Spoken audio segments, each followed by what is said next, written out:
Big boss Malayalam season 7 ഏറ്റവും പുതിയ promo പുറത്തുവിട്ടിട്ടുണ്ട്. ആ പ്രൊമോയിൽ ക്യാപ്റ്റൻസി ടാസ്ക്കാണ് നടക്കുന്നത്.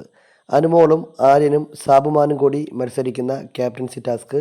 അതിൽ ആര് ജയിച്ച് ക്യാപ്റ്റനാവുമെന്ന് കാത്തിരുന്ന് കാണുക. അതാണ് ആ പ്രൊമോയിൽ കാണുന്നത്. എനിക്ക് തോന്നുന്നു അനുമോളായിരിക്കും മിക്കവാറും ക്യാപ്റ്റനാവുന്നത്. എന്തായാലും ഒരു വലിയ കയറ് കൊടുത്തിട്ടുണ്ട്. ആ കയറിൽ ഇവർക്ക് ഓരോരുത്തർക്കും പിടിക്കാനുള്ള ഒരു സ്പോട്ടും കൊടുത്തിട്ടുണ്ട്. ഇവർ 3 പേരും ആ ഒരൊറ്റ കയറ് അവർക്ക് കൊടുത്ത സ്പോട്ടിൽ പിടിച്ചുകൊണ്ട് നടക്കുക എന്നുള്ളതാണ് ടാസ്ക്. അപ്പോൾ അത് പിടിച്ചുകൊണ്ട് ആ 3 പേരും ആ ഒരൊറ്റ കയറ് പിടിച്ചുകൊണ്ട് നടക്കണം. അവരെവിടെ പോയാലും 3 പേരും ഒരുമിച്ചേ പോകാൻ പറ്റൂ. പാത്രം കഴുകാനാണെങ്കിലും ടോയ്ലറ്റിൽ പോകാനാണെങ്കിലും അല്ലെങ്കിൽ മറ്റ് എന്ത് ഫെസിലിറ്റി ചെയ്യാനാണെങ്കിലും ഇവരെല്ലാവരും ആ 3 പേരും ആ കയറ് പിടിച്ചുകൊണ്ട് പോകണം.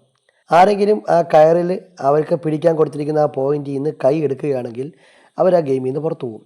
അങ്ങനെ അവസാനം ആരാണോ ആ കയറ് കൈവശം വയ്ക്കുന്ന ആ ഒരാൾ അയാൾക്ക് അടുത്ത ആഴ്ചയിൽ ബിഗ് ബോസ് വീട്ടിലെ ക്യാപ്റ്റൻ ആവാം എന്നാണ് നിയമം. അതനുസരിച്ച് അവിടെ ടാസ്ക് നടക്കുന്നുണ്ട്. അനുമോൾ ഇരിക്കുന്നുണ്ട്. അപ്പോൾ അനുമോളെ കൂടെ ആര്യനും സാവുമാനും ഇരിക്കുന്നുണ്ട്. അതുപോലെ അനുമോൾ പാത്രം കഴുകാൻ പോകുമ്പോൾ അവരും കൂടെ പോകുന്നുണ്ട്. അനുമോൾ ടോയ്ലറ്റിൽ പോകുന്ന സമയത്ത് അവർ വെളിയിൽ കയറി കൊണ്ട് നിൽക്കുന്നുണ്ട്. അത്തരം കാര്യങ്ങളൊക്കെ അവിടെ നടക്കുന്നുണ്ട്. എന്തായാലും ആര് ക്യാപ്റ്റൻ ആവുമെന്ന് കണ്ടറിയാം. എനിക്ക് തോന്നുന്നു അനുമോൾ അല്ലെങ്കിൽ സാബുമാൻ ക്യാപ്റ്റൻ ആവാനുള്ള ചാൻസ് കൂടുതലാണ്. ബിഗ് ബോസുമായി ബന്ധപ്പെട്ട കൂടുതൽ ലൈവ് എക്സ്ക്ലൂസീവ് അപ്ഡേറ്റുകൾക്കായി നമ്മുടെ ചാനൽ സബ്സ്ക്രൈബ് ചെയ്യുക.